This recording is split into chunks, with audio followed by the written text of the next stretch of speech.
Yeah, there's so much that the church in Europe can learn from the Global South, and also so much that the church from the Global South can learn from Europe. We are one body, aren't we?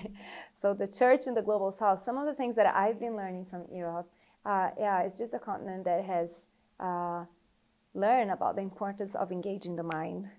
This is a very thoughtful, there's thoughtful scholars, thoughtful theologians. Theological rigor has been something that is traditionally in Europe. There's also such a history of the church in this continent. So these are all some things that we can learn. This is also a continent that has been swept by the wave of secularism, but is responding to it.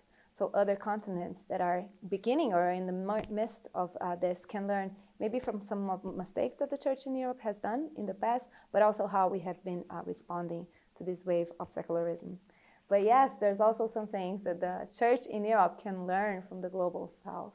As I'm from Latin America myself and have been traveling also to sometimes in Africa, in Asia, and I am so encouraged to see the role of prayer in the Global South. Just some wonderful brothers and sisters from Africa. The fervent of prayer, and it's not simply prayer, it's out of this dependence on God. There's this deep knowledge that we can do nothing without God. And this, just to share a short story, last year I visited South Korea for the first time. And I was there and they said, we have a prayer meeting at 6 a.m. on Saturday. And my husband and I look at each other like, 6 a.m. prayer meeting in South Korea? Who would ever show up to that? And 4,000 Koreans showed up to the 6 a.m. prayer meeting.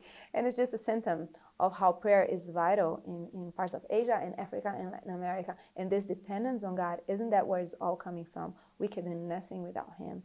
So the church in Europe can learn from the Global South. We can learn prayer. We can learn the importance of community. Here in Europe, we're so good at engaging the minds, and this is very important. It's also very important that, we are human beings created to feel loved and welcome and belong.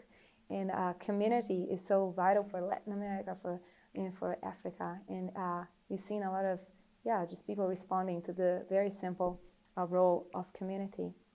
Another thing that I think the church in Europe can learn from the Global South is joy, simple joy and passion, We see in Latin America, we are passionate about things, we believe things differently, and there's something attractive about that. I learned what, John Wesley used to say that people ask, why are people coming to hear you speak? And his answer was, when you're on fire about something, people love to watch you burn.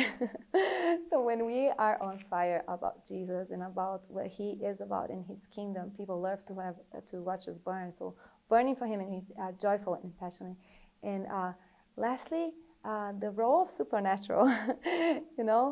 We in Europe are, in so many ways, are passionate about the supremacy of Scripture, and there's no doubt Scripture is our highest authority. But Scripture itself, it's full of stories of how God is also working the supernatural. So maybe it can be counterintuitive, but God is all-powerful. He can move also in the supernatural, as we see in Africa, some parts in Latin America, and we can learn from that from our brothers and sisters.